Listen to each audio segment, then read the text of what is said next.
மேகதாது அணை கட்ட நினைக்கின்ற கர்நாடக அரசுக்கு எதிராக எங்களுடைய தலைவர்கள், எங்களுடைய அரசு எடுத்த நடவடிக்கைகள் சிலவற்றை இன்று ஆளுங்கட்சிக்கும் முதலமைச்சருக்கும் அவைக்கும் நான் நினைவுபடுத்த விரும்புகின்றேன். 2021 ஆண்டு மே மாதம் நாங்கள் ஆட்சிக்கு வந்தோம். ஆட்சிக்கு வந்த அடுத்த மாசமே, ஜூன் மாசமே, மேகதாது அணை கட்ட அனுமதி அளிக்க கூடாதுன்னு எங்களுடைய தலைவர் அவர்கள் பிரதமருக்கு அன்றைக்கு கடிதம் எழுதினார். பிறகு அதே கருத்தை வலியுறுத்தி ஜூலை மாதத்தில் ஒன்றிய ஜல்சக்தித்துறை அமைச்சருக்கும் எங்களுடைய முதலமைச்சர் அவர்கள், எங்களுடைய தலைவர் அவர்கள் அன்றைக்கு ஒரு கடிதம் எழுதினார்கள். இதை அடுத்து அனைத்து சட்டமன்ற கட்சி தலைவர்கள் கூட்டத்தை கூட்டி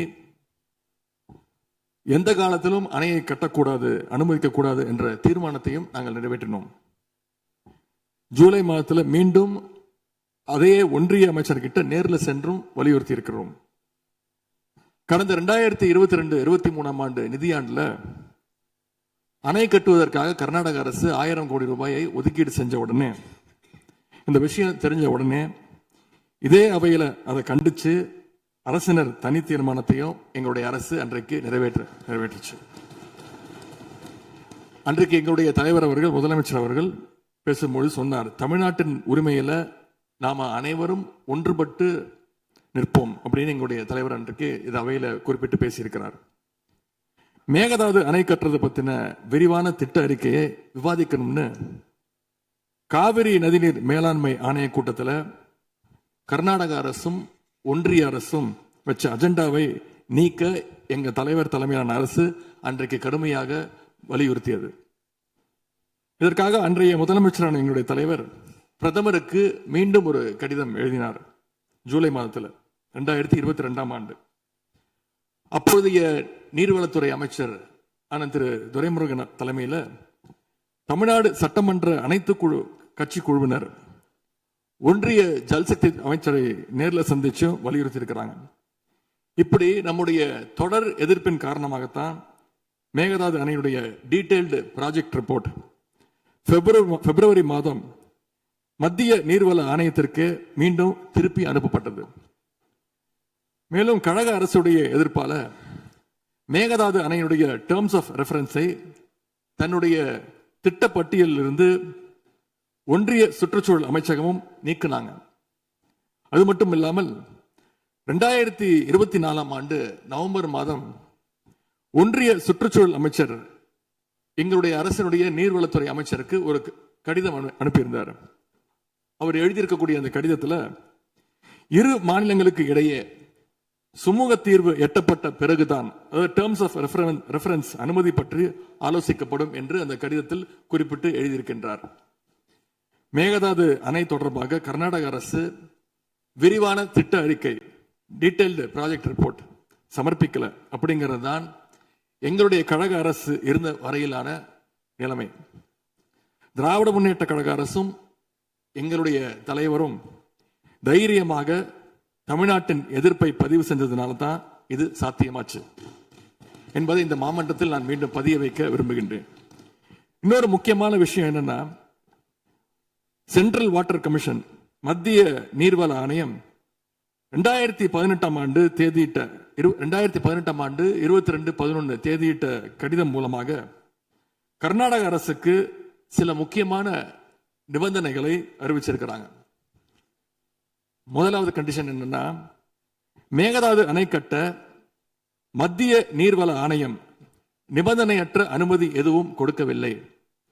இரண்டாவதாக, அணையின் கட்டுமானத்திற்கான விரிவான திட்ட அறிக்கையை கர்நாடக அரசு தயாரிக்கிறதுக்கு முன்பாக தமிழ்நாடு அரசு தெரிவிக்கின்ற பல்வேறு ஆட்சேபனைகளை அவர்கள் பரிசீலனை செய்யணும்.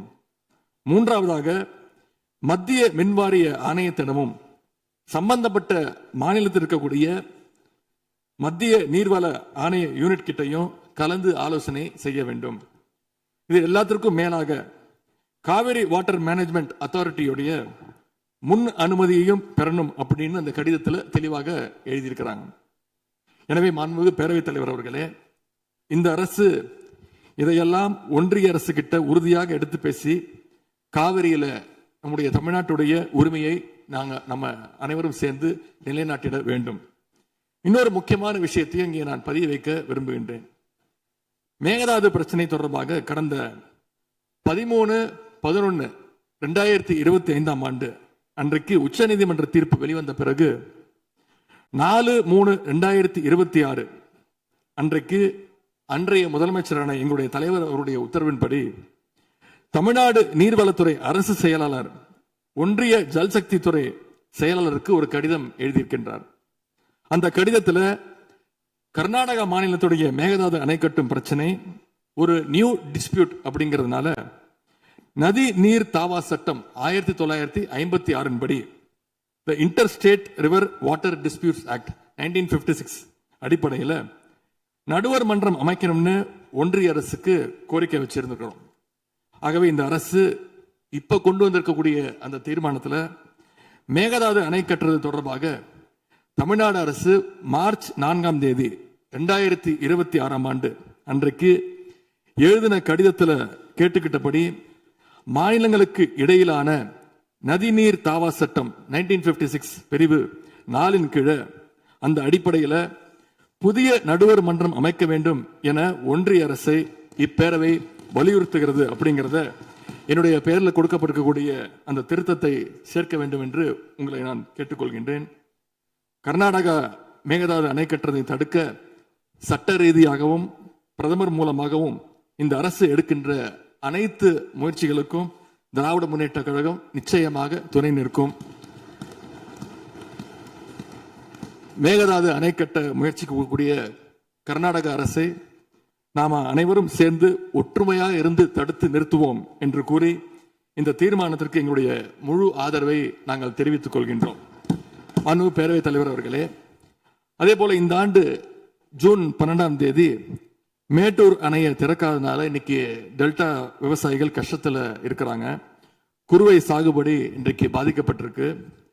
அடுத்து நடக்க இருக்கக்கூடிய காவிரி வாட்டர் மேனேஜ்மெண்ட் அத்தாரிட்டி கூட்டத்தில் இது தொடர்பாக தமிழ்நாடு அரசு நம்முடைய தரப்பு நியாயங்கள் எல்லாம் எடுத்து வச்சு நமக்குரிய நீரை விரைவாக பெற்று தரணும்னு அந்த விவசாயிகள் சார்பாக இந்த அவையை நான் கேட்டுக்கொள்கின்றேன். இறுதியாக எங்களுடைய கழக தலைவர் அவருடைய அறிவுறுத்தலின் பேரில் ஒரு முக்கியமான வேண்டுகோளையும் நம்முடைய முதலமைச்சர் அவர்களுக்கு நான் வைக்க விரும்புகின்றேன். இன்றைக்கு நாம நிறைவேற்றுகின்ற இந்த தீர்மானம் மிக முக்கியமான ஒரு தீர்மானம். இந்த தீர்மானத்தை கடிதம் மூலமாக ஒன்றிய அரசுக்கு அனுப்பி வைப்பதற்கு பதிலாக தமிழ்நாட்டுடைய அனைத்து சட்டமன்ற கட்சி உறுப்பினர்களும் நாடாளுமன்ற உறுப்பினர்களும் சேர்ந்து ஒரு குழுவாக போய் ஒன்றிய அரசு கிட்ட கொடுத்து நம்முடைய ஒற்றுமையை நாம வெளிப்படுத்த வேண்டும் என்று கேட்டுக்கொள்கின்றேன். அதற்கு திராவிட முன்னேற்ற கழகம் தயாராக இருக்கின்றது. அரசியல் வேறுபாடுகளை எல்லாம் கடந்து செயல்பட இந்த அரசும் முன்வரணும்னு எங்களுடைய தலைவரின் சார்பாக கேட்டுக்கொண்டு தீர்மானத்தை முழு மனதாக ஆதரித்து அமைகின்றேன். நன்றி, வணக்கம்.